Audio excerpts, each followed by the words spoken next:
Vous avez un problème et vous ne savez plus quoi faire, une équipe est là pour passer l'appel qui peut tout changer. Cette équipe, bien évidemment, c'est Ça peut vous arriver sur M6. Salle des appels en place, des cas inédits, un cas mystère ce matin encore où apparemment il y aurait des choses assez incroyables, tellement incroyables qu'on n'a pas voulu me les dire. Je les découvrirai donc en même temps que vous. Sinon, Emma Leotti, notre Erin Brockovich, celle qui seule, avec ses petites mains, défend des groupes entiers et notamment, ce qui est certainement la plus grande arnaque à l'assurance. On le verra vendredi prochain, un document exceptionnel, 1 an d'enquête, Emma, que vous allez nous livrer. Et on pensait que c'était terminé. Et il y a des rebondissements et vous avez quitté la France pour voir que ça recommençait peut-être ailleurs. Non mais c'est un truc de dingue. Je n'ai jamais vu autant de constance dans le fait de vouloir prendre l'argent aux gens. C'est-à-dire qu'on vous prélève 10 fois par mois au lieu de vous prélever une fois, vous vous plaignez, vous menacez, ils arrêtent. 2 mois après, ils recommencent. Et donc, ce sont des gens qui se retrouvent plumés de 10 000, 15 000. Et on a tous dans notre entourage quelqu'un qui s'est fait avoir. Donc, ce document, il est exceptionnel, mais c'est vendredi prochain. Comment va Olivier Dauvert ? Mais très bien, comme tous les jours. Il est content, il a un nouveau col de chemise, il l'a montré à tout le personnel. Je peux vous dire que... Alors lui, pour le coup, il n'est pas arrivé en disant « Regardez ma nouvelle voiture, ma nouvelle... » Non, c'est son col de chemise qui fait l'actu ce matin. Après ma veste. Ça va, Céline ? Ça va très bien, Allez. c'est parti, on est prêt. Alors, hier, on s'est quitté, mesdames et messieurs, je vous présenterai après les cas inédits qui vont intervenir à 10h. On s'est quitté dans les dernières secondes avec un coup de chaud, puisque Pascal Normand était en duplex et était en direct au moment où je lui parlais en train de se faire agresser. Est-ce que Pascal est en ligne avec nous ?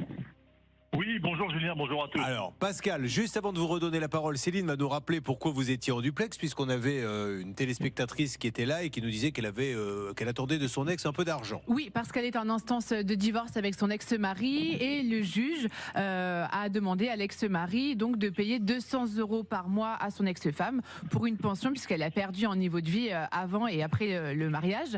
Le problème, c'est que depuis 2024, l'ex-mari n'avait donné que 400 € et sur ces 400 €, la majorité revenait à l'huissier qui a fait les prélèvements. Alors nous avions appelé ce monsieur, on avait pu discuter. Bon, il n'était pas, c'est pas qu'il le contestait, il disait moi je ne donnerai pas plus et je ne peux pas donner plus. Et puis nous avions envoyé Pascal pour vérifier si ce monsieur, apparemment il avait une pizzeria et donc on voulait jeter un petit coup d'œil, Stan. Et donc Pascal s'était rendu à la pizzeria.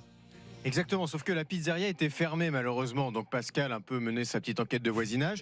Et puis nous avions en parallèle ce monsieur hors antenne, à l'antenne, qui était très courtois. Et quelques minutes plus tard, une demi-heure, j'irais, une fois que nous avions fini de traiter le dossier, Pascal était toujours sur place. Et c'est là qu'il voit arriver ce monsieur. Pascal est en ligne. Alors Pascal, comment ça s'est passé en fait ? Ce monsieur vous a identifié de loin parce que vous n'avez pas, heureusement il vous a pas tapé dessus, mais vous avez eu peur et vous allez nous raconter ça. Ça s'est fait à 10 secondes avant la fin de l'émission. Racontez-nous comment ça s'est passé exactement.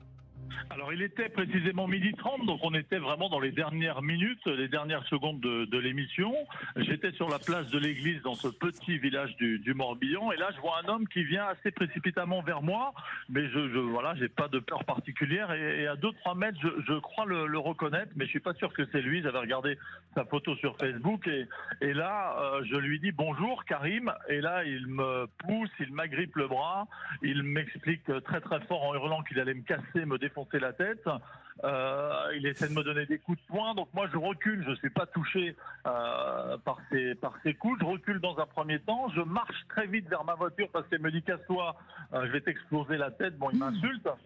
Je dois terminer par courir finalement parce que sur la place de l'église et ma voiture j'étais à environ à 200 mètres, donc là je crois qu'il va arrêter. Il continue à me suivre. Au moment où j'arrive sur mon véhicule, il veut encore me frapper, donc là je tourne autour de mon véhicule pour me protéger et là heureusement sa conjointe qui est de l'autre côté, qui est à une centaine de mètres, qui lui crie à plusieurs reprises et je la remercie, laisse-le, il n'y est pour rien, il a rien fait.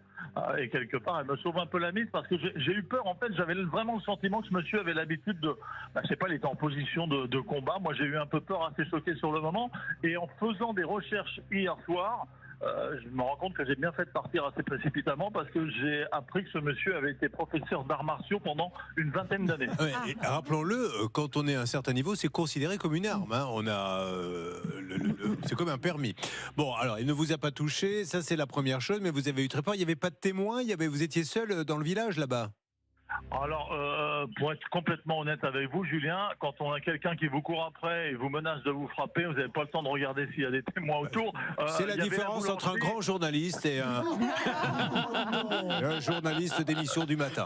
La boulangère était là. Donc il y avait quelques personnes sans doute dans la boulangerie. Mais bon, c'est vrai que sur le moment, j'ai pas eu vraiment le temps non, mais parce que j'étais surtout choqué, il aurait pu avoir un marché, que c'est ça. En fait, c'était dans un endroit où il y avait personne. C'est ce qui Il n'y s'est avait passé. pas grand monde dans le village. non, Alors, pas grand monde. vous êtes parti ensuite. Dans l'après-midi, ce monsieur a-t-il cherché à vous contacter ou pas, vous, Pascal? Pas du tout. Vous n'avez pas eu de nouveau. Alors moi moi je suis allé déposer plainte à la gendarmerie de Redon, pas très loin, une dizaine de kilomètres. Et en fait j'ai eu quelques coups de fil dans l'après-midi auxquels je n'ai pas répondu, mais j'ai reçu un message vocal de ce monsieur dans la soirée qui m'a dit en substance, bon peut-être que je vous ai semblé un peu violent, mais je ne l'ai pas été vraiment. Bon voilà, il s'excusait platement et je ne l'ai pas rappelé moi ce monsieur. Bon, et Bernard Sabat, vous, négociateur, je crois que vous avez eu un message de la part de ce monsieur. En mieux que ça, j'ai eu carrément la compagne de ce monsieur qui m'a appelé en début d'après-midi en me disant écoutez, je regrette ce qu'a fait mon conjoint Karim, il était à côté, c'est inadmissible, ce n'est pas normal, il a été trop loin, c'est vrai qu'il a reçu beaucoup de coups de fil haineux et racistes, ça c'est le premier point, et deuxième point, évidemment, tous les gens du village étaient au courant de cette affaire et ils lui ont dit écoute, comment tu peux ne pas gérer ça avec ton ex-femme? Donc il était extrêmement perturbé et c'est lui qui m'a demandé le numéro de téléphone de Pascal pour l'appeler et s'excuser platement. Voilà, ça c'est la première chose. Mais entre-temps, Julien, j'ai reçu un mail. Donc si vous voulez que je vous le lise, ça prendra 30 secondes. Comme convenu par téléphone, suite à l'émission de M. Courbet et avec le cas de Frédéric, je verse actuellement 100 € à l'huissier qu'elle-même a mandaté. Elle est sous curatelle renforcée. J'ai eu la directrice de tutelle.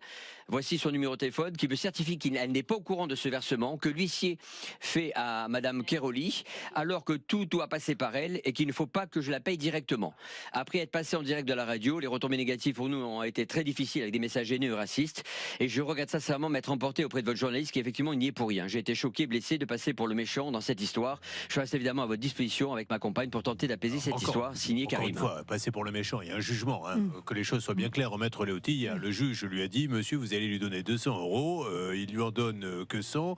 Elle ne peut pas s'en sortir. C'est pas le méchant. On l'a pas inventé. On lui a pas dit il faut donner plus. Et elle nous a dit je n'arrive plus à m'en sortir. Je vais au secours populaire. Par contre, ce qui est intéressant et la nouveauté, Maître Léoty, c'est qu'a priori il y a une curatelle et les gens de la curatelle veulent protéger cette dame qui aurait peut-être tendance à dépenser plus qu'elle n'a, mais néanmoins, vous vous rendez compte un peu le bazar. Donc lui donne un huissier, la curatelle n'est pas au courant, l'huissier donc très logiquement, et c'est pas du tout je persifle pas, se fait payer. Voilà, donc sur les 100 qu'il donne alors qu'il devrait donner 200, il reste plus que 50. La curatelle dit mais il y a rien, elle n'a rien. Enfin et à un moment donné, il faudrait peut-être se mettre autour d'une table. Enfin je sais pas. Non mais ça, il va falloir prouver qu'il y a effectivement une curatelle qui est mise en place. Normalement, le curateur, il a cette ordonnance du JAF du 15 janvier 2024 et il doit normalement prendre la tâche éventuellement avec un huissier pour gérer les comptes et les dépenses courantes. Donc, dans l'enquête de la rédaction, il est question d'une curatelle ou pas du tout? Il me semble que non. Non, a priori, je pense qu'on n'était pas au courant qu'elle était sous curatelle. Mais je précise quand même qu'il a commencé à verser 100 € par mois cet été, alors qu'il a été condamné depuis le début de l'année 2024. Voilà. Donc ça fait 1 an et demi qu'il n'avait pas versé un centime. Tant mieux s'il peut maintenant mettre un petit peu la main au portefeuille et j'espère que ce sera régulier. Et après, monsieur, tout le monde est resté correct. On court pas derrière les gens en disant je vais t'exploser la gueule. Vous vous rendez compte, en plus, Pascal, excusez-moi de vous le dire, mais c'est un beau bébé, comme l'on dit. Combien mesurez-vous, Pascal? Alors je fais 1m88 et si vous voulez mon poids ce matin... Je n'osais pas vous le demander par respect pour vous, votre entourage et votre nutritionniste, mais vous pesez combien?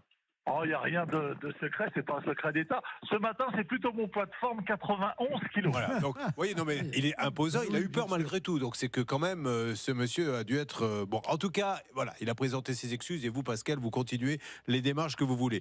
Maintenant, il faut faire en sorte que la curatelle, on va essayer de voir ce qu'il en est et parle avec l'huissier parce que c'est tellement grotesque de donner 100 par mois. Si l'huissier, effectivement, en prend, je ne sais pas combien ça peut être sur 100, 40 ou 30, donc il ne reste rien à l'arrivée. Je ne vois pas trop le principe. Mais on va essayer d'avancer doucement là-dessus. Merci beaucoup, Pascal. On vous retrouve pour d'autres dossiers, peut-être dans l'émission ? Oui, a priori ce matin pour une nouvelle histoire. Très bien. Alors ne bougez pas. Entre-temps, Olivier Lemaire est là. Ce jeudi, on se prépare au grand jour des courses. Êtes-vous un bon consommateur ou un pigeon? C'est ce que Olivier Dauvert d'olivierdauvert.fr vous explique. Alors on va partir dans un supermarché du sud-ouest qui a des œufs durs. Vous allez voir. Vous savez que je suis assez passionné par l'anti-gaspi. Et pour vous montrer l'absurdité des situations. Vous voyez, ça c'est des œufs durs et calés. Déjà, on peut discuter si on a vraiment besoin d'acheter des œufs déjà durs, si on ne peut pas les faire à la maison. C'est des œufs italiens, si vous regardez bien le petit drapeau. Bon, il y en a 15, pardon. Il y a 15 œufs. Regardez le prix originel, Julien, avant qu'il soit barré. 34,50 € pour 15 œufs. J'espère que ça vous choque. 15 œufs durs, 34,50 €. Ça voudrait dire que l'œuf est à combien ? 2 euros, pardon. 2 € l'œuf. Avec 2 €, vous avez quasiment aujourd'hui une boîte de 6 œufs bio. Et donc, là, on le retrouve dans le bac anti-gaspi. Ça n'a pas marché, c'est ce que ça veut dire. D'un autre côté, je pense qu'on aurait pu leur dire avant que ça n'allait pas marcher. 15 œufs durs vendus 34 €, ça ne pouvait pas marcher. Et je vais vous dire, même à moitié prix, c'est-à-dire à 17 €, il n'y a pas grande chance qu'on trouve preneur pour des œufs durs. 17 € les 15 œufs, ça fait un peu plus d'1 € encore l'œuf dur. De temps en temps, on voit des choses, mais qui sont stupéfiantes. Alors après, vous faites comme vous voulez. Je suis un défenseur de la cause animale et ça n'engage que moi. Moi, ce qui me gêne, c'est des poules élevées au sol. C'est-à-dire que c'est un label maintenant. Ces poules ont pu marcher dans leur vie, c'est extraordinaire. Contrairement à d'autres qui vont passer leur vie dans une cage avec le cou tordu, etc. Personnellement, je préfère manger un légume pas cher parce qu'il y a des légumes pas chers quand même. Oui, mais sinon, de saison. Mais sinon, vous avez ce qu'on appelle des œufs de poule élevés en plein air. Voilà. Ça correspond à une autre terminologie. Ce sont On des mange poules, moins, mais on mange mieux. Mais ce sont des poules qui, la nuit, sont de toute façon dans un bâtiment fermé, parce que sinon le renard est mort. Évidemment, Mais la journée, elles ont effectivement accès à un Elles auront parcours connu autre chose que extérieur. la cage où elles Oui, sont et elles peuvent entassées. picorer des vers, par exemple, Voilà. dans le petit pré qui est autour du bâtiment. Allez, chacun Voilà. fait comme il veut. Nous avançons, si vous le voulez bien. Donc nous aurons 3 cas. Alors Amélie, je ne peux pas trop parler de son cas puisque vous avez fait encore votre mystérieux Stan. Donc je suppose qu'il y a du très très très croustillant qui va démarrer à 10h. Elle est avec son mari, Oui, effectivement. Mickaël, en Je me plateau. demandais qui est cet homme et maintenant il n'arrête pas de la couvrir des yeux, qu'il ne la lâche pas. Tout à l'heure je me suis approché d'elle, il a fait hop. Donc j'ai dû reculer et c'est donc votre époux. C'est ça. Ouais, très bien. C'est aussi votre garde du corps, visiblement. Aussi. Bon, on en parlera, mais gros cas mystère, on est bien d'accord. C'est un cas scandaleux, Bon. Julien, que nous avons traité ce Envoyé matin. spécial avec Frédéric. Frédéric, lui, c'est une histoire de terrasse qui tourne apparemment à la catastrophe. Et Caroline, alors là, Caroline, là aussi, c'est un peu scandaleux puisque c'est vous dont les amis sont venus à la maison sans vouloir.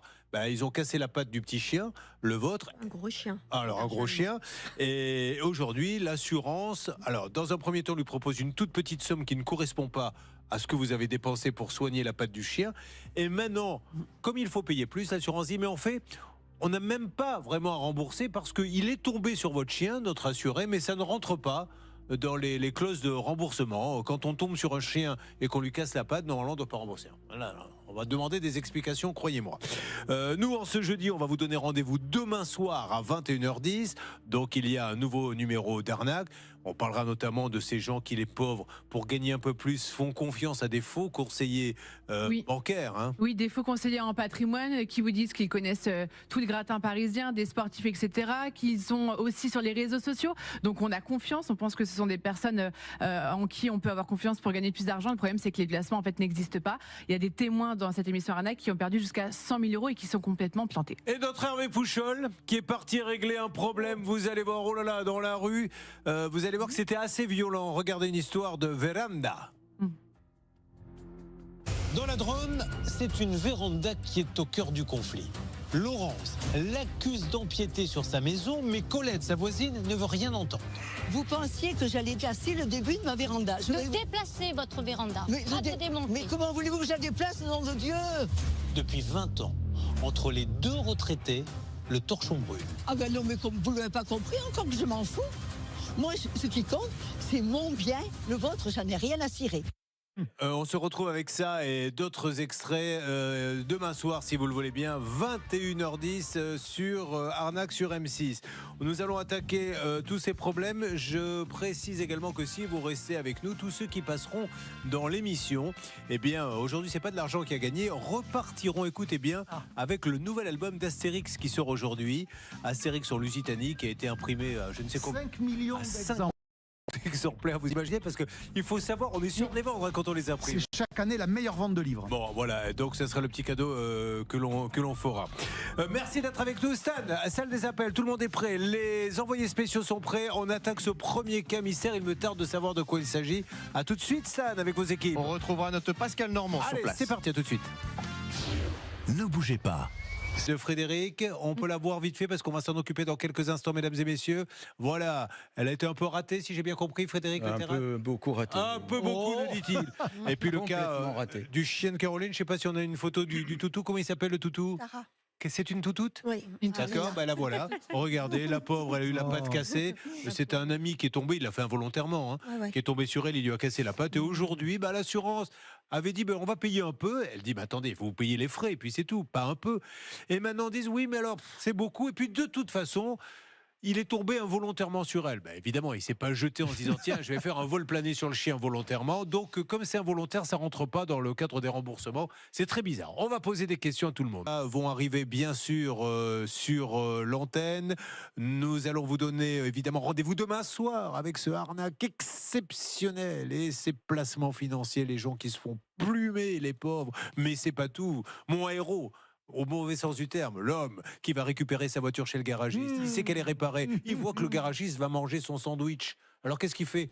Il n'a pas oublié qu'il avait un double des clés. Il récupère sa voiture, il ne paie pas et il se fait rembourser par l'assurance. Un truc de malade.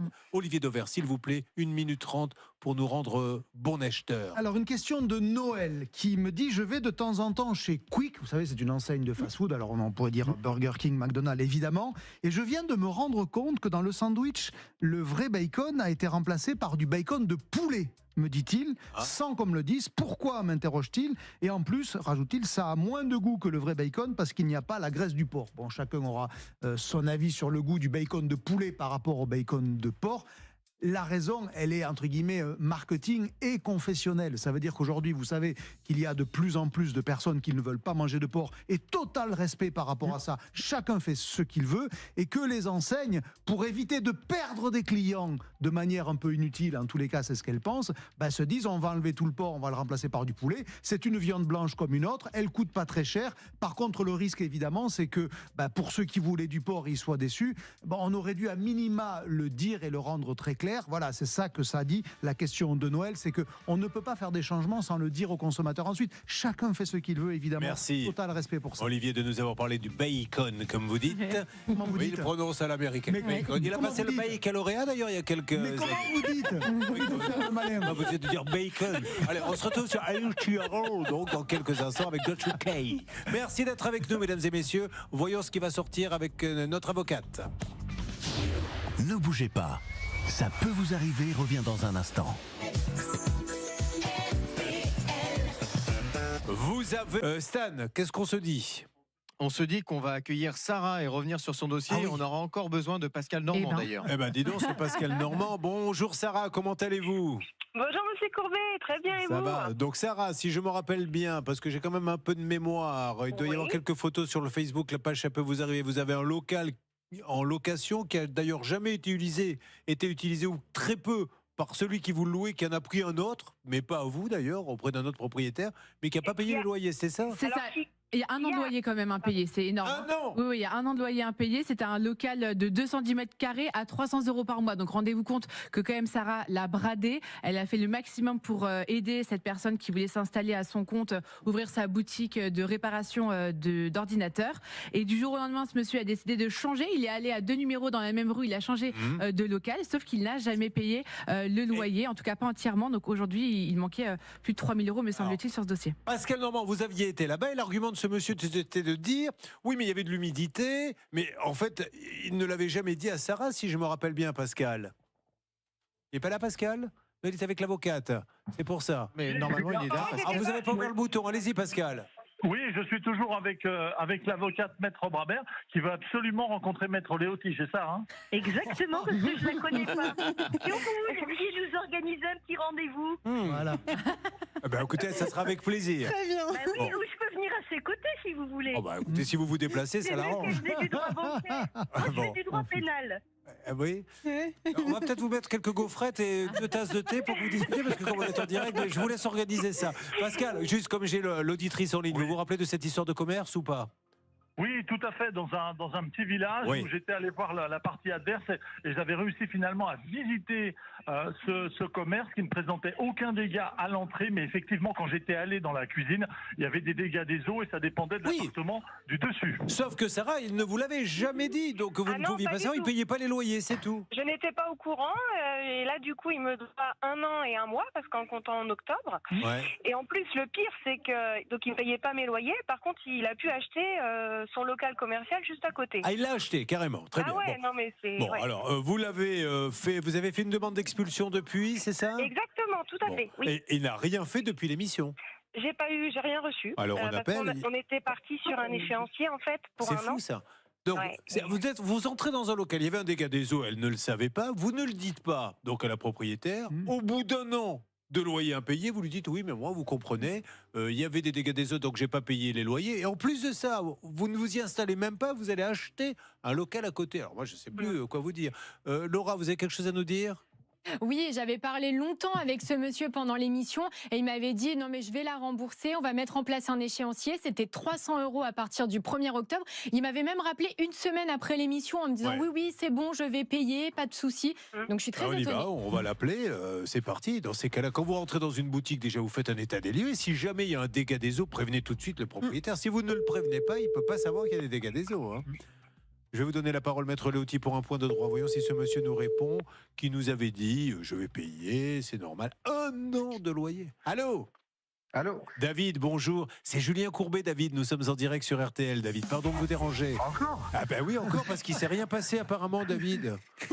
Mais ça va passer, je suis dans le local, on est en train de passer un coup, on a fait le recommander pour le 31. Oui, mais Ça Sarah, va. il y a 1 an de loyer impayé, David? Oui, oui. Et vous Ça, étiez je mis suis d'accord d'accord avec avec vous. Laura? Laura, vous êtes avec nous? Ouais, mais bon, enfin, ce que vous voulez, c'est que moi, derrière, là, Oui. va récupérer le 31. D'accord? Non, Donc, mais- moi, derrière, attendez, Je vous écoute. 2 petites secondes, parce que moi, je suis en train de souffler, là. Allez-y. Bon, alors, bah oui, mais 2 petites secondes. Bon, alors, vous voulez prendre une minute moi, pour parce que souffler? non, parce que moi, comment? Si vous voulez, je vous donne une minute pour prendre vos esprits. Eh ouais, c'est ça. Bah, on fait peut ça. rigoler Allez, derrière. récupérez, parce que ce monsieur-là, je voudrais pas qu'il y ait un AVC en direct. Je sais pas ce qu'il est en train de faire, mais plein footing apparemment. Ou une étoile locale, moi j'ai compris qu'il était dans le Je local. comprends Non, je rien. sais pas. Sarah, donc il est en train de... Je sais plus ce qui se passe, Sarah, mais on va l'avoir dans une minute, Sarah, d'accord? Oui, d'accord, oui. Je suis sur l'antenne. Ça peut vous arriver pour vous défendre. Alors regardez les photos, ne riez pas. Ne riez non, pas, Emma bêtement. Léoty. C'est pas marrant tout ce qui nous arrive chaque non, c'est matin. pas Regardez marrant. les photos qu'avait pris Ah oui. Pascal Normand. Emma Léoty, elle a le sourire parce qu'elle a une nouvelle copine au Mans, c'est Ouais. pour ça. Grâce à vous. Voilà, c'est le. Donc effectivement, il y avait un dégât des eaux. Personne ne le nie, mais il n'y était pas visiblement. En fait, si. Alors, en fait, il était bien dans le local. Il avait bien occupé ce local.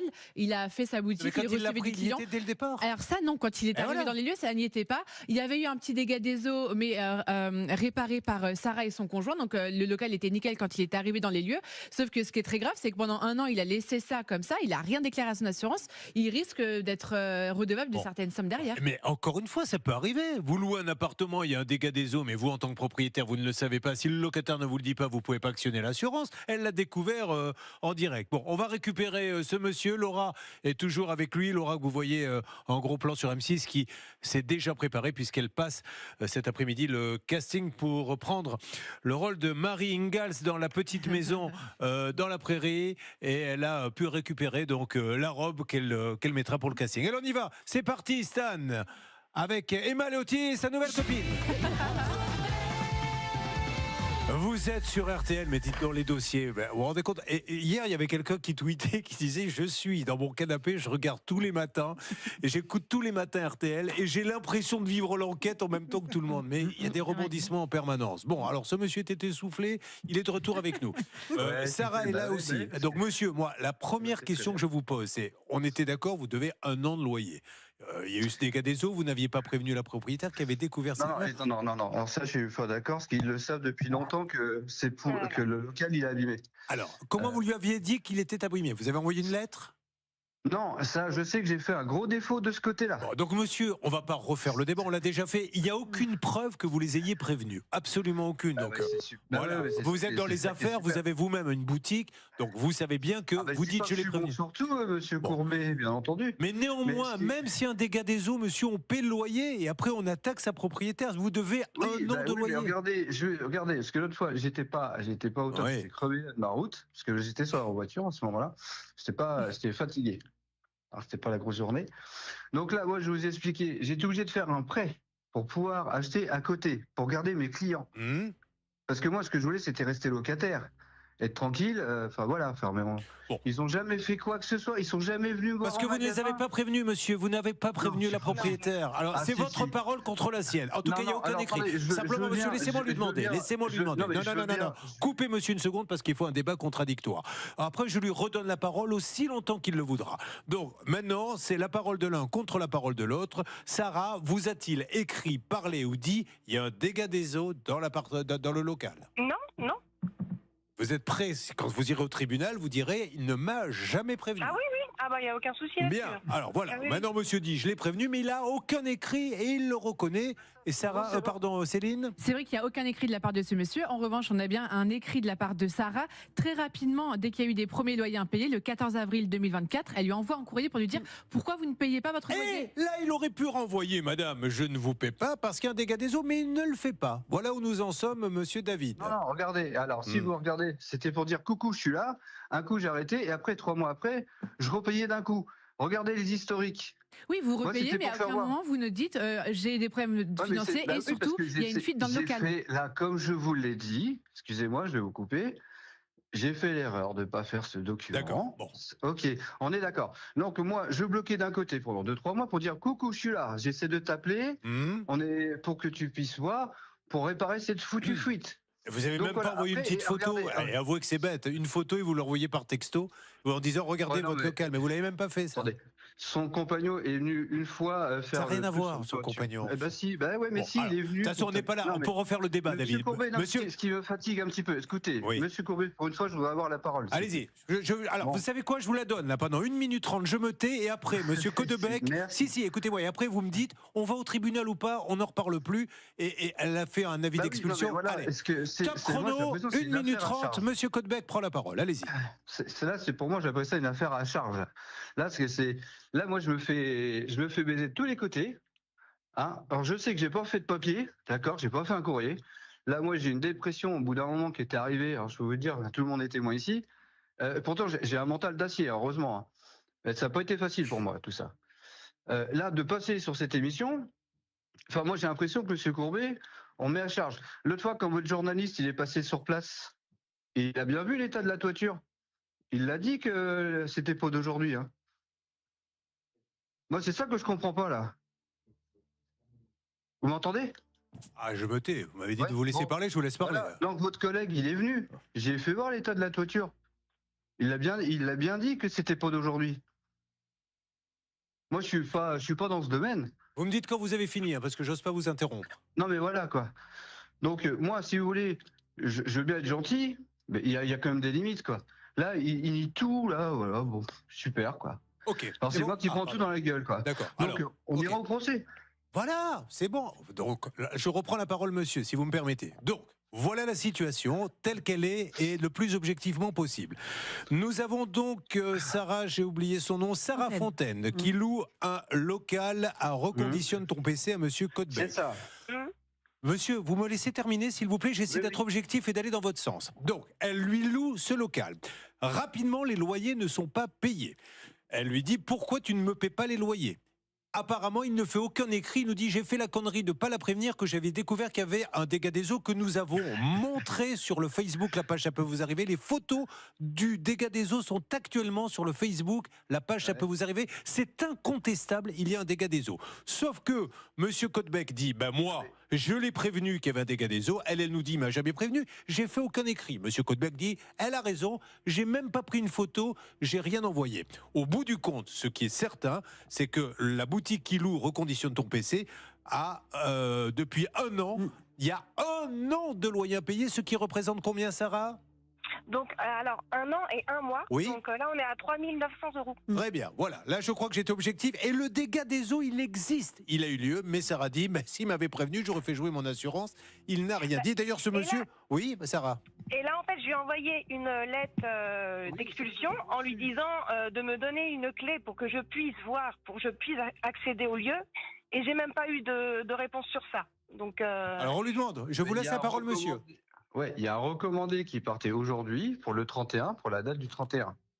Ok, c'est parti aujourd'hui, madame. Céline, la journaliste. Ce qui est quand même Donc là, ça étonnant, part, monsieur, ça c'est que vous avez quitté le local en catimini. En fait, vous n'avez jamais envoyé un message ou un courrier à Sarah pour dire « je quitte votre local, on fait un préavis ». Ça se fait comme ça, en fait. Vous avez décidé de claquer la porte, de vous installer 2 numéros plus loin sur la même place, dans le même village, et d'ouvrir une nouvelle boutique que vous avez achetée. J'avais encore du matériel qui était ici, qui était en bas. Ok. D'accord. Emma Léoty, Bon, l'avocate, qui voilà. prend la Mais parole. c'est- Chacun son tour. Là, vous avez Merci, parlé longtemps, monsieur. monsieur. Allez-y. Bernard. Merci monsieur. Vous avez donc signé ce bail dérogatoire. C'est pas parce que vous avez une fuite ou un dommage que ça vous prive et que ça vous exonère de payer votre loyer. Il faut impérativement le payer. Quoi qu'il en soit, vous serez forcément condamné par un tribunal si vous ne le payez pas. Là, c'est de l'amiable aujourd'hui, mais très clairement, voilà, si vous voulez pas de pénalité, si vous voulez pas être condamné à des dommages et intérêts en plus, là vraiment, moi, je vous invite à dresser un échéancier. Vous auriez dû, si vous ne pouviez pas exercer à cause de ce dégât des eaux, vous auriez dû contacter un huissier, demander à un juge de faire séquestrer vos loyers, ce qui n'a pas été fait. Donc maintenant, il va falloir vraiment trouver un accord. C'est une erreur, une grosse erreur de ma part. Mais il y a une bonne déprime qui s'est mise au fil du temps. Je voulais rien entendre. D'accord. On l'a dit aussi de mon côté. Ça, je sais. Mais comme vous savez, quand vous êtes énervé, vous n'arrivez plus à réfléchir. Bah voilà. Bon, juste, on avait mis un échéancier en place, monsieur. Je vous appelais juste pour vous demander si vous l'aviez respecté ou pas. Non, sur le coup, là, j'ai pas pu le respecter. Ok, donc vous voulez aller au tribunal? Bah non, ce que je veux dire, le 31, qu'ils puissent récupérer, parce que je sais qu'il y a d'autres gens qui veulent le louer derrière. Donc ça, voilà. Donc c'est pour ça que là, on fait au plus vite. Ça, le 31, il y a l'état des lieux. Monsieur, ma question est que vous allez respecter ou pas l'échéancier ou est-ce que vous voulez aller au tribunal, s'il vous plaît? Sinon, alors, du coup, moi, c'est moi qui ai tout dans le machin, quoi. Monsieur, est-ce que vous voulez aller au tribunal pour ne pas l'avoir dans le machin et dire au juge je ne veux pas l'avoir dans le machin ou est-ce que vous voulez respecter l'échéancier? Je vous pose juste cette question. Non, moi, je vais me défendre. Vous voulez aller au tribunal? Ben voilà, c'est parfait. Donc Sarah, vous faites, mais c'est compris, monsieur. Sarah, vous allez au tribunal, ce monsieur. Voilà, et très bien. Et donc il y a un an de loyer. Merci, monsieur. Au départ, je vous appelais uniquement pour ça. Mais c'est tout. Comme vous aviez dit Laura, et vous avez bien dit qu'il y avait un échéancier, ce monsieur. On va laisser Laura, monsieur. Comme je vous ai laissé parler tout à l'heure, Laura. Oui, monsieur, Voilà. c'était 300 € par mois à partir du 1er octobre et on s'était même rappelé une semaine après l'émission, donc je suis étonnée. Monsieur, vous avez le droit, donc il n'y a pas de souci, il va y avoir un procès. Reconditionne ton PC versus Sarah Fontaine. Sarah, vous me tenez au courant. Je tiens absolument à expliquer aux auditeurs. C'est tout, monsieur. C'est votre droit. Voilà, je ne vous impose rien. C'est tout. Comme tout le monde. Mais voilà. Après, elle va récupérer son local comme convenu, il n'y a aucun souci. Voilà, et on rappelle quand même qu'il y a 1 an de loyer dans la nature. Merci de nous avoir parlé, monsieur, et nous allons continuer avec un nouveau dossier. Il y a Frédéric, il y a Caroline, et c'est à suivre dans cette émission qui roucoule, avec une nouvelle amitié, je le rappelle, pour Emma Léoty, qui ne connaissait personne et qui maintenant a enfin une copine au monde. Et nous allons continuer à nous battre pour vous en ce jeudi. Vous avez choisi RTL et je vous remercie. Ça peut vous arriver, des conseils et des... Il est 11h, nous sommes en direct sur M6. Voici l'instant conso avant d'attaquer nos 2 autres enquêtes avec Frédéric et Caroline. De quoi nous parlez-vous, Olivier Dauvert? Eh bien, on va parler de prix du chocolat et on va faire un peu d'économie du quotidien. Alors, je vous ai amené, Julien, de la poudre pour mettre dans votre lait et 2 tablettes de chocolat, et qui ont comme point commun d'être quasiment devenus des produits de luxe depuis quelques années. Je vous ai montré ça, vous allez voir en chiffres ce que ça donne. Une tablette de chocolat, elle valait, celle que j'ai dans les mains, 1,45 € en 2022, elle vaut 2,34 € aujourd'hui, 60% d'augmentation, dont 25% uniquement pour 2025. Vous voyez à quel point il y a une flambée sur le prix du chocolat. Un autre chocolat qui est plus enfant, on va le dire comme ça, même si Emma Léoty le reluque avec envie, les tablettes Crunch, elles valent 1,67 €, elles valent plus d'1 € de plus, c'est 70%, 21% uniquement sur cette année. Et je finis avec la poudre chocolatée, donc pour mettre dans votre lait. 75% d'augmentation et quasiment 20% cette année. Alors pourquoi le chocolat est devenu un produit de luxe? C'est là où il faut aller regarder plus en amont sur le prix de la matière première, le fameux cacao. Alors vous allez voir, je vous ai mis ça sur le temps long, ça valait à peu près 3 000 € la tonne, la matière première historiquement. Et d'un coup d'un seul, en début d'année, ça a littéralement explosé parce qu'il y a eu une spéculation liée à de la sous-production dans les deux pays principaux que sont la Côte d'Ivoire et le Ghana. Et donc les cours se sont enflammés et ils ont été multipliés par 4. Voilà pourquoi vos produits dans les rayons ont augmenté. La bonne nouvelle quand même, parce qu'on va quand même toujours finir sur ça, si vous regardez la fin de ma courbe, elle est en train de diminuer. Ça chute. Alors ça va mettre... les ventes? Oui, bien sûr. Les chocolats aujourd'hui, les chocolats de Pâques ont eu du mal, les chocolats de Noël seront plus chers, donc on en achètera très probablement moins. La bonne nouvelle, c'est que ça devrait bientôt baisser, mais attention, ça prend des mois pour baisser. Pourquoi? Parce que le chocolat qui est dans la tablette que j'ai acheté aujourd'hui, il n'a pas été acheté hier, le cacao. Il a été acheté il y a peut-être 1 an. Donc on paye encore l'inflation. Ça va mettre malheureusement encore des mois. Ça veut dire que les chocolats de Noël de cette année, de Pâques l'année prochaine, seront encore très chers. Mais au moins maintenant, vous savez pourquoi. Et ceux qui avaient ce sentiment que ça coûtait plus cher, vous avez pu mettre des chiffres. Vous voyez, on est sur du 80% d'augmentation. C'est pas rien. Je repars avec parce que c'est ma seule richesse. Bien sûr. Et vous allez le revendre sur eBay dès cet après-midi. Ne m'en parlez pas. Je vais faire des affaires. Bon, allez, on avance. Un petit coup d'œil à la terrasse rapidement de Frédéric, puisqu'il va être question de ça. Regardez, s'il vous plaît, la régie M6 nous envoie la photo du désaccord. Quel est vraiment en 10 secondes, quel est le problème? Le problème, c'est qu'ils ont enlevé tout l'enrobé, la surface qui devait se retrouver là sur ce qu'on voit brut. Ça coûte 20 000 €. Ça fait des mois et des mois que l'artisan doit revenir et il ne revient jamais. Ça fait une belle piste de danse, ceci étant dit, j'étais en train de me dire. Vous n'avez jamais pensé à transformer ça en... On n'a jamais eu l'occasion, puisqu'on se piquait les pieds sur les cailloux. Donc, Si on se pique les pieds sur les cailloux, mesdames et messieurs, là, il faut intervenir. On y va.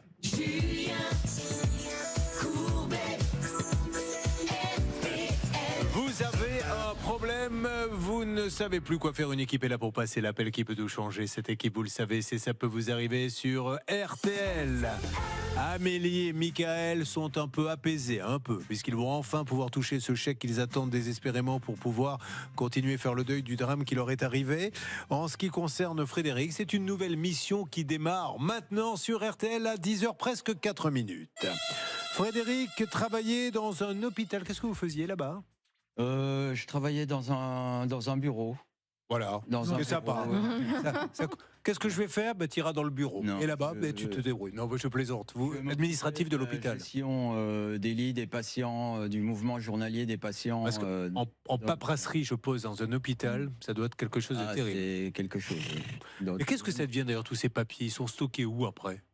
Ça va aux archives. Maintenant, c'est beaucoup dématérialisé quand même. Parce que les entrées d'opérations, les sorties, les suivis, les bilans. Bon, vous n'êtes pas là pour ça, vous êtes là parce que vous aimez les Ardennes. De toute façon, je suis retraité. Oui, d'accord. Vous aimez quand même les Ardennes. Ah oui, voilà. Oui, j'aime les Ardennes. La Francheville, est-ce que vous pouvez nous en dire 2 mots? La Francheville est un beau village ardennais de 1700 habitants. Non, vraiment en périphérie de Charleville-Mézières. D'accord. Bon, là-bas, vous avez une petite maison et vous avez décidé avec... Alors, vous avez 4 enfants, ils sont grands? Oui. Il n'y en a plus à la maison? Non. Si, j'ai à la maison un qui a 22 ans et une... Tanguy? Ma petite dernière qui a... Ah, une petite dernière, parfait. Alors la petite dernière, justement, elle voulait profiter d'une terrasse que papa va faire. Alors papa, il va trouver un artisan où ça? À côté, dans le village d'à côté. Vous le connaissiez ou? Landry-Heller, de nom. De nom. Donc il vient, il vous fait un devis de combien? 22 000 €. Très bien, donc il doit faire une grande terrasse. Alors, sur les 22 000 €, il n'y a quand même pas que la terrasse. Il y a aussi une partie enrobée de l'entrée de garage. Qui n'a pas posé de problème. N'a pas posé de problème. La terrasse, c'est combien à peu près? Au moins la moitié, il y a pas loin de 14 000 €. Alors, arrivent les ennuis. Pourquoi êtes-vous là? Qu'est-ce qui s'est passé avec cette terrasse, monsieur? Alors, la terrasse a été faite sur un socle en béton qui a été fait correctement avec des bâches Orgel et compagnie. Des bêches Orgel, pardon. 1 an après, parce qu'on a attendu quand même 1 an pour avoir de la résine, parce que l'entrepreneur avait trouvé la meilleure résine du monde, parce que celle qu'il avait au départ, c'était moyen. Il a dit, je vais vous mettre une bonne résine. C'est pour ça qu'on a attendu de juillet 2021 à juillet 2022 pour qu'il y ait la fameuse résine. Alors, Frédéric, dites-moi ce qui ne va pas, qu'on puisse téléphoner, parce qu'il y a Caroline là, qui vous regarde du coin de l'œil. Elle est à côté de vous et qui est en train de se dire, il va passer sa vie à raconter sa terrasse, je ne veux même pas passer. Allez-y. Quel est le problème? Donc, la résine a été posée. Quel est donc le problème? La résine ne tenait pas. Voilà, donc la résine, elle tient pas, il faut la refaire. Voilà, la résine ne tenait pas. J'ai averti l'entrepreneur. Il leur fait m'a dit peut-être que oui, il y a eu un problème. Mon fournisseur veut bien reconnaître qu'il y a un problème. Mais c'est un problème de pose ou de matière? Alors, on ne sait pas. Je ne peux pas me permettre de dire qu'elle a été mal posée. Ok. En revanche, elle n'a pas tenu. Bon. De toute façon, là où vous allez, Emma Leotti, mettre tout de suite les choses au clair, c'est que qu'elle ait été mal posée ou qu'elle ait été que les ingrédients ne soient pas les bons, qu'elle ait été mal conçue, il n'y a qu'un seul interlocuteur. Exactement. Votre interlocuteur, c'est l'entrepreneur qui a une obligation de résultat, qui doit impérativement revenir reposer cette résine. Vous avez fait un constat d'huissier le 6 août 2025. Il est très clair, la résine ne tenait pas, il faut le réparer. Et je suppose que c'est ce qui gêne Frédéric, c'est qu'aujourd'hui le dialogue est un peu rompu. À partir du moment, ma Céline, où on dit il faudrait faire venir refaire, là il n'y a plus personne. C'est ça, c'est-à-dire que l'artisan était d'accord pour revenir. Alors selon l'artisan, il a écrit dans des messages que c'est la résine, c'est le produit de base qui ne tenait pas, donc c'est pas sa pose qui serait à remettre en question.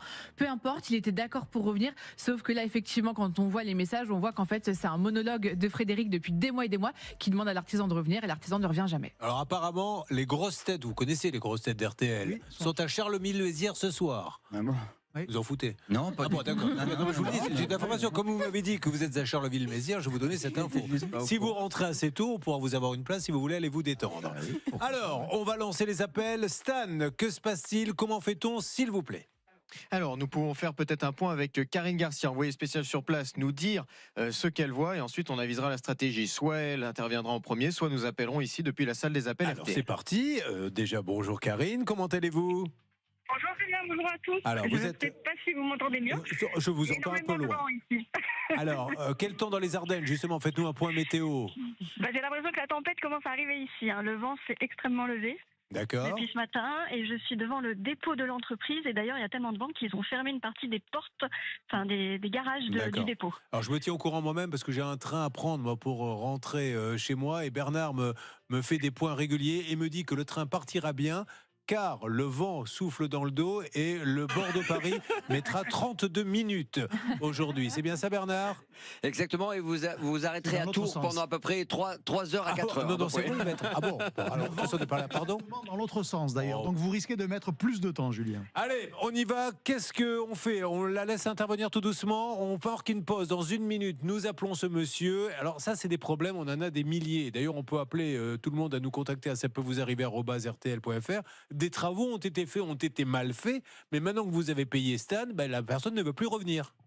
Exactement, et si c'est votre cas, tout de suite ça peut vous arriver à @rtl.fr et notamment si vous avez l'impression, ce n'est pas le cas ici, mais d'avoir été arnaqué par un artisan, par exemple, qui vous a menti sur son assurance, qui vous a menti sur son identité, et bien tout de suite ça peut vous arriver à @rtl.fr. Allez Karine, dans quelques instants, c'est à vous d'intervenir en direct RTL, à tout de suite.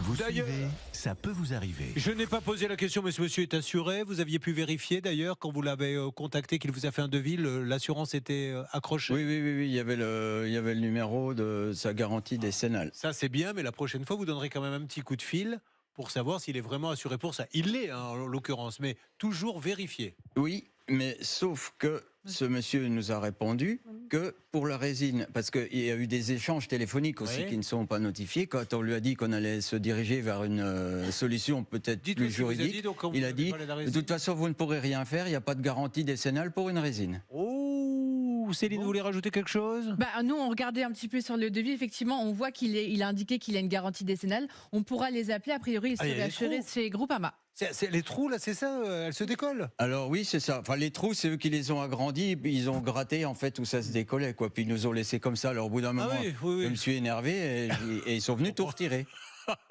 C'est juste dingue. Bon, alors voilà. Et maintenant, il a ça. Oui, vous aimeriez vite qu'elle soit finie, cette terrasse, parce que c'est pas très joli, ça. Oui, non, c'est pas beau, puis c'est pas pratique. On ramène des cailloux plein la maison. Bon, allez, on va lancer les différents appels, mais voyez, il est au niveau infographe et compagnie, il est vraiment artisan, ce monsieur. Oui, et d'ailleurs, il y a un sacré gros capital social. C'est une entreprise sérieuse de la région. C'est une grosse entreprise. Super. Oui. Bon, et alors, c'est pour ça que je ne comprends pas son attitude. Vous savez, tous les jours, nous on appelle des Renault, Amazon, Peugeot. Donnez-moi plein de marques parce que je vais en prendre plein là. C'est Discount, Fnac. Amazon, Fnac. Voilà, on est. Il y a quand même un petit détail, on n'en a Ah. pas encore parlé, c'est 9 000 euros. 9 000 euros qu'il a payé en cash directement. Hop, qu'est-ce que j'apprends Eh ben oui. 9 000 euros en cash. Bon, allez, c'est parti, Stan. Il répond pas. Il répond pas. Il Je n'ai baisse la rien tête caché. comme Je n'ai si rien j'allais le caché. punir. Vous savez quoi? On va faire un coin maintenant. Allez. Et de temps en temps, on dira 9 000 euros en cash, je vais au coin tout de suite. C'est pas grave, on va essayer de comprendre. Allez, l'histoire des 9 000 euros, et nous appelons l'artisan et nous envoyons Céline. Pardon, pas Céline. Bon, alors, juste un petit point là, nous allons appeler et envoyer Karine, notre envoyé spécial pour cette terrasse avec une résine qui ne va pas bien, mais j'ai appris au débeauté qu'il y aurait eu 9 000 euros en liquide. De quoi s'agit-il, s'il vous plaît, Frédéric? Eh ben, on a donné 9 000 euros. À sa demande? Une demande commune. Ah bon, mais ceci étant dit, vous avez On s'est un... mis d'accord. Vous avez un bon, comme quoi vous lui avez donné les 9 000 euros. il est dans les pièces jointes avec sa signature. Alors, ceci étant dit, je ne suis pas sûr que Jean-Pierre Légal soit d'accord avec 9 000 euros. Ah non, pas du tout. En fait, les textes sont très clairs. On ne peut pas faire un paiement en liquide de plus de 1 000 euros. C'est strictement interdit et vous-même, vous vous exposez à une pénalité Voilà. de 5%. Donc ça, c'est une super règle d'or, la règle d'or. Parce que, non, mais vraiment, vous vous mettez en tort. C'est-à-dire que si jamais il y a un procès, etc., le juge vous reprochera de lui avoir donné 9 000 euros. On ne peut pas ne donner jamais 9 000 euros en liquide, quoi qu'il arrive. Céline? D'ailleurs, sur le reçu, notre ami vient de nous dire, Frédéric, qu'il avait reçu un reçu pour la somme de 9 000 euros qu'il a payé en liquide. Je l'ai sous les yeux. C'est marqué reçu la somme de 9 000 euros, 11/05/2021, avec un griffouillage qui ressemble à une signature, mais c'est pas du tout en bonne et due forme, quoi. C'est un peu. On appelle. C'est parti, il est 11h12. Vous êtes sur RTL. Le moment de tendre le micro à ce monsieur afin qu'il puisse nous donner, évidemment, sa version des faits. Il a tout à fait le droit de dire, Frédéric vous dit n'importe quoi. Et après, on verra aussi peut-être le fameux. Oui, allô, bonjour. Julien. Alors, c'est Boris? Oui, c'est ça. Boris, vous allez être surpris. C'est Julien Courbet. Nous sommes en direct sur la radio RTL, Boris. Alors, Boris, c'est pas très grave. Rassurez-vous, c'est cette histoire de terrasse avec votre client Frédéric Griffon. Voilà, qui nous dit qu'il est passé par une belle entreprise de la région, la vôtre, pour venir faire la terrasse et qu'il y a des problèmes avec la résine maintenant. Et il aimerait bien se sortir de ça. Alors, il vous dit un petit mot pour vous prouver que c'est pas une blague. Frédéric, nous avons Boris en ligne, c'est le moment de lui dire bonjour. Eh ben, bonjour, je suis bien content de vous avoir au téléphone, puisque chaque fois que je vous appelle, vous ne me répondez jamais. Donc, voilà, une petite mise, voilà, il voulait être sympa dès le début. Ça, c'est fait. Bon, alors, Boris, comment on peut arranger les choses, s'il vous plaît, pour la terrasse? Alors oui, déjà je tenais à m'excuser pour j'étais un peu dépassé. Ça arrive. S'il est disponible cet après-midi, je suis pas très Alors, loin. comme il est à Paris, il faut qu'il rentre à Charleville. Vous êtes prévu pour rentrer à quelle heure? 16h30, 17h, je serai chez moi. Bon, voilà, sauf s'il y a la tempête qui. Ben écoutez, à 17h30, Voilà. je viens chez vous et puis je vous explique le pourquoi. Bon, alors, lui expliquer le j'ai pas pu pourquoi, intervenir. c'est super. Et merci, monsieur, de nous répondre aussi gentiment et professionnellement. Maintenant, lui, il n'a rien fait de mal hein, par commander cette terrasse. Est-ce qu'on va pouvoir lui mettre une terrasse correcte? Comment pour expliquer rapidement, le fournisseur, donc Resineo, qui est un fournisseur de résine en France, ils ont eu un problème sur la résine. On a appliqué la résine et ce qui s'est passé, c'est que ça se dégravillonne. Donc du coup, je suis en guerre avec eux en disant, écoutez, il faut assumer et puis nous renvoyer les produits et puis prendre en charge le SAV, ceux qui refusent. Alors après, je comprends que M. Griffon, il y est pour rien. Mais bien sûr. Non, mais moi, ce que je vous propose, monsieur, c'est qu'on appelle Resineo. Si la résine n'est pas bonne, monsieur, il faut que Resineo il nous explique. De toute façon, je suis obligé de les appeler maintenant qu'on a dit que leur résine n'était pas de bonne qualité. Je suis obligé de leur donner la parole. Je dis pas que c'est de mauvaise qualité. J'ai dit en fait, il y a eu un problème sur le badigeon de finition qui protège. Ils ont reconnu qu'il y avait un défaut dans la fabrication. Et du coup, mais il n'y a pas de souci. On va les appeler, on va leur dire voilà. Vous me dites si la résine avait été nickel, la terrasse serait nickel. Vous me dites Resineo a une part de responsabilité. Ils vous l'ont reconnu. Essayons de voir avec. Vous êtes toutes des grosses boîtes de la région. On va bien réussir à trouver un accord parce que lui, le pauvre, c'est un peu le dindon de la farce. Il a payé et aujourd'hui il est l'arbitre d'un match de ping-pong entre vous et Resineo. On les appelle, s'il vous plaît. Qu'est-ce que ça donne Bernard est en train de s'en occuper. Il lance l'appel Voilà. tout de suite. Et si on trouvait ensemble une solution, le client peut pas être malheureusement le dindon de la farce.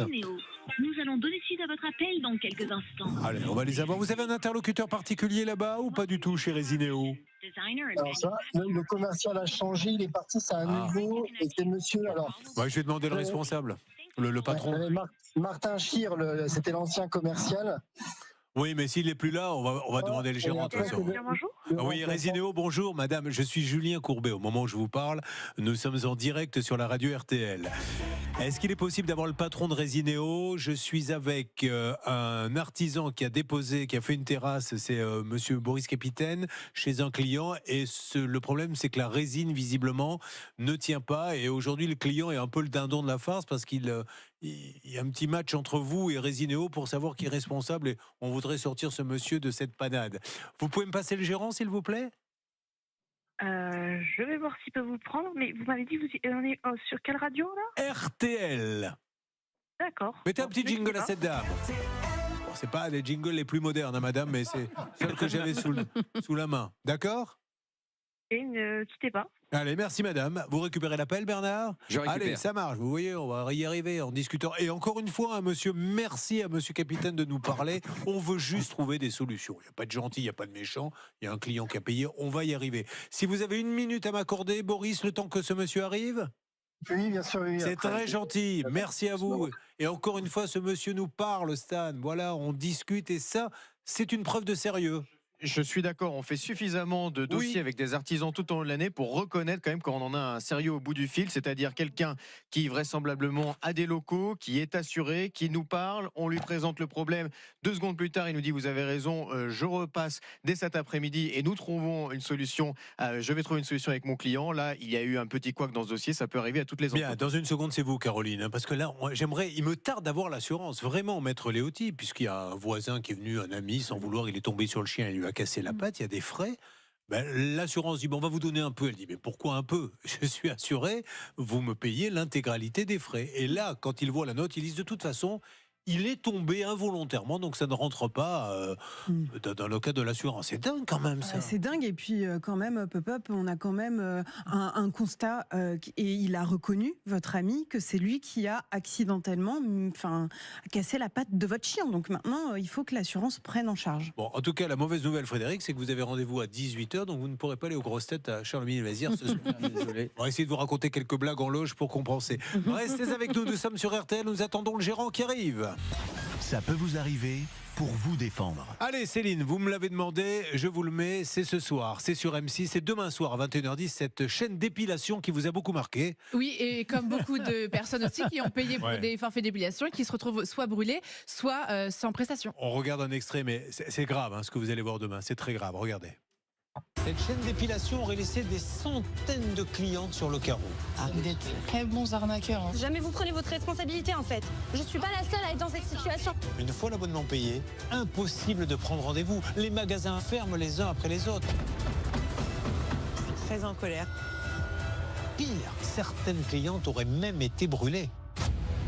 C'est carrément une mutilation. Elle est mutilée à vie sur son bras en fait. Ce sont des brûlures graves. La meuf, elle m'a littéralement brûlé le menton. Effectivement, elle était en train d'éradiquer ma peau. En fait. Alors, nous avons voulu savoir à quoi correspondaient ces formations. Donc, une jeune femme de l'équipe s'est fait engager. Alors déjà, au niveau du droit du travail, on n'est pas terrible, puisque la personne qui a engagé notre journaliste lui dit « Bon, alors, on ne fait pas trop de contrats ici. Ça se passe plutôt de manière amiable et compagnie. » Et la formation qui est censée durer 1 semaine a duré, je crois, une demi-journée, même pas. Donc après, il ne faut pas s'étonner qu'il y ait des brûlures. Donc tout ceci est également le coût du placement financier, malheureusement, qui vous ruine, plus plein d'autres choses. Demain soir, 21h10. Voilà, vous êtes peut-être en vacances, avec un petit verre de rosé avec modération et quelques cacahuètes. Vous allez en avoir pour votre argent, croyez-moi.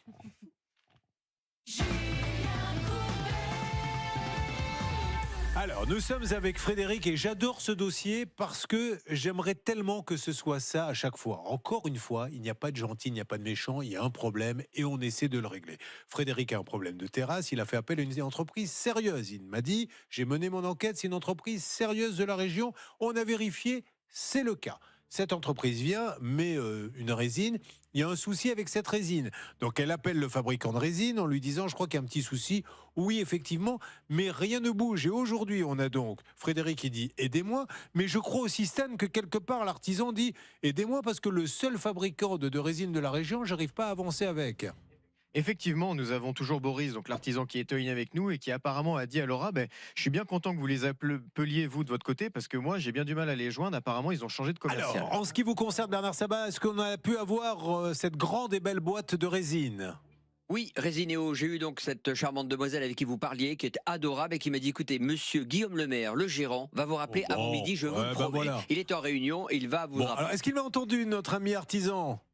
Oui, j'ai voilà. entendu. Donc on va voir le patron, on va voir et je vous promets qu'on va trouver une solution pour que tout le monde se sente bien et passe un bon week-end, d'accord ? Donc je vous rappelle dès que je l'ai. Très bien, ça marche. Merci à vous, merci. Voilà, allez, on avance bien, Frédéric, on va y arriver, j'en suis certain. Mais vous savez que ça, Olivier Dauvert, moi dans ma région, j'ai voulu faire, elle était moins grande que la vôtre, un petit carré de terrasse en caillebotis qui a été posé et le bois était en très mauvais état. En fait, ils le font. Il y a eu une pénurie ou je sais pas quoi, ils n'ont plus le temps pour pouvoir livrer, de le faire sécher correctement. Donc ils s'abîment. Donc j'ai dit à l'artisan, mais moi j'y suis pour rien s'ils n'ont pas le temps de le faire sécher. Il va falloir que vous appeliez celui qui vous l'a vendu en disant c'est pas possible. Il dit bah oui, mais s'il me blacklist, j'ai plus moi de fournisseurs pour faire mes terrasses, je suis obligé de me taire. Et voilà où nous en sommes quand il y a comme ça une grosse boîte, c'est qu'on en est un petit peu tributaire. Parce que sur des tas de filières, il y a une espèce quasiment de monopole de celui qui détient la matière première et que par le fait qu'il livre ou qu'il ne livre pas, il donne du travail en fait, et en réalité c'est plus important pour ces artisans d'avoir un fournisseur que d'avoir des clients. C'est terrible, mais c'est la vérité. Je n'ai pas demandé à Mickaël tout à l'heure, vous êtes agriculteur, vous faites quoi ? Je suis en volaille de louer. Oh, de la volaille de louer, ah oui, le fameux. fermier, la belle rouge, élevé en plein air. En plein air. Ah ben voilà, je suis content. Ben voyez, je ne le savais pas. Ben bravo Mickaël, parce qu'évidemment qu'il faut manger du poulet, c'est très très bon. Au contraire, c'est un très bon aliment, mais c'est mieux quand ils sont élevés comme ça. Monsieur, donc les poules, elles sont élevées en liberté ? Oui, en liberté. Elles rentrent le soir ? Oui. Dans votre chambre. Tout à l'heure. Toutes avec vous. C'est un peu compliqué. Il y en a combien de poules ? De poules. Alors, j'ai 6000 poules pondeuses. 6000 poules ? Mais c'est pas beaucoup, attention. Non, c'est pas beaucoup, c'est un petit élevage. Mais vous les rentrez comment le soir ? Rentre à la tombée de la nuit. Elle-même, spontanément. Les dernières, oui, on les appelle, oui. Génial, super. Bon ben voilà, c'est bien. Et au moins elles ont une belle vie, elles sont entre elles. Et après arrive le moment, où c'est la fin de vie où on les mange, mais au moins elles auront une belle vie. Elles sont pas comme ces poules. Moi, ça me fait de la peine qui sont en cage. Oui, monsieur, vous l'y rajoutez ? Non, je vais vous acheter vos poules. Alors, comment s'appelle Comment s'appelle votre Julien, vous allez voir. Pardon ? Comment ? Ah, vas-y. Non, mais je sais pas, il voulait dire quelque chose. Donc... On est tous bourrés là sur le plateau, je vous le dis. Je me mets à la place de celui qui vient de zapper. Comment s'appelle votre société, votre élevage ? C'est le Bouc Mickaël, je suis en individuel. D'accord, et vous vendez aux grandes surfaces de la région ? Voilà. Très bien. Et c'est le poulet fermier de louer, c'est ça la marque, Julien. Ça veut dire que quand on achète un poulet fermier de louer dans un supermarché, il y en a partout, on a une chance de tomber sur l'un de vos poulets. Voilà. Pour l'instant, c'est un poulet de louer, mais un jour, il sera propriétaire, vous verrez. Allez, on y va. Stan, sur quoi va-t-on, s'il vous plaît ? Nous sommes sur RTL. Il y a quelques jours, nous étions partis tous ensemble à la recherche du jukebox d'Elisabeth, qui est en ligne avec nous. Elisabeth, bonjour.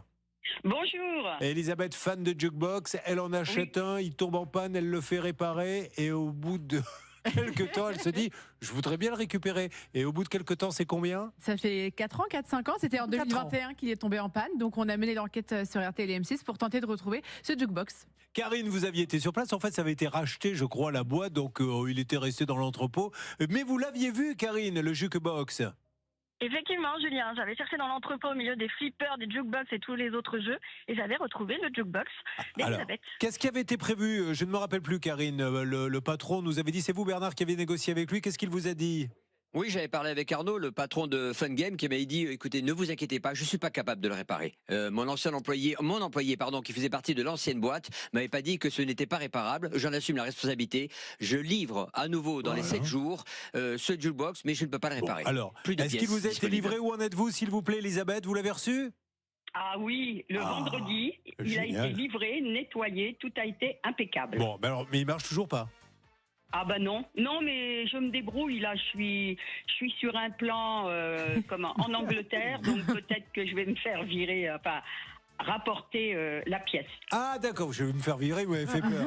Bon, et bravo à ce monsieur de Fun Game. Il a été action-réaction, voilà, il était pour rien, mais au moins notre coup de fil a fait bouger les choses. Voilà, elle a une possibilité de réparer son jukebox. Mais je suis ravi pour vous et donnez-nous, et dès qu'il marche, vous m'envoyez une petite vidéo qu'on la diffuse du jukebox en train de marcher. Hein. Oui, d'accord, pas de problème. Allez, je vous remercie. Merci Fun Game, merci et bravo Bernard encore une fois pour cette belle négociation. On va attaquer la dernière demi-heure de l'émission. On se fait un petit point rapide de Stan parce qu'il se passe énormément de choses. Amélie et Mickaël, ça y est, le problème est réglé. Ils vont recevoir leur chèque. Sur quoi est-on? Caroline va attaquer dans une seconde. Et là pour Frédéric, est-ce qu'on a du nouveau du gérant, du fabricant de résine? Pas pour le moment, mais Bernard Sabat a eu quelqu'un de l'entreprise au téléphone qui s'est engagé à ce que le grand patron nous rappelle avant la fin de l'émission. Je rappelle que tous ceux qui sont passés sur l'antenne, notre copine du Jukebox à l'instant et tous les autres, vont recevoir Astérix en Lusitanie. C'est la grande sortie. Il a été donc imprimé à 5 millions d'exemplaires et c'est un événement. Donc RTL est partenaire de cet événement justement. Olivier Dauvert, je vous écoute. Nous avons 1 minute 30 pour encore une fois apprendre à bien consommer sans se faire avoir. Bruno qui me demande pourquoi les avertissements de rappel produit, vous savez que l'on voit de plus en plus souvent dans les rayons des magasins, ne sont-ils pas envoyés par voie informatique alors que les acheteurs, les consommateurs que nous sommes, on laisse notre trace à la caisse puisqu'on paye souvent avec notre carte de fidélité? Eh bien parce qu'on est obligé d'afficher les rappels produits, parce que comme tout le monde n'utilise pas sa carte de fidélité, il faut que tout le monde sache quand même que tel produit ne doit plus être consommé. Et donc en réalité, c'est vrai que ça serait tellement simple de dire: on sait que vous avez acheté ce produit-là parce qu'il est sur l'historique de vos achats de votre carte de fidélité, donc on vous dit de ne pas le consommer. Ça devrait savoir ce qu'ils peuvent faire les deux.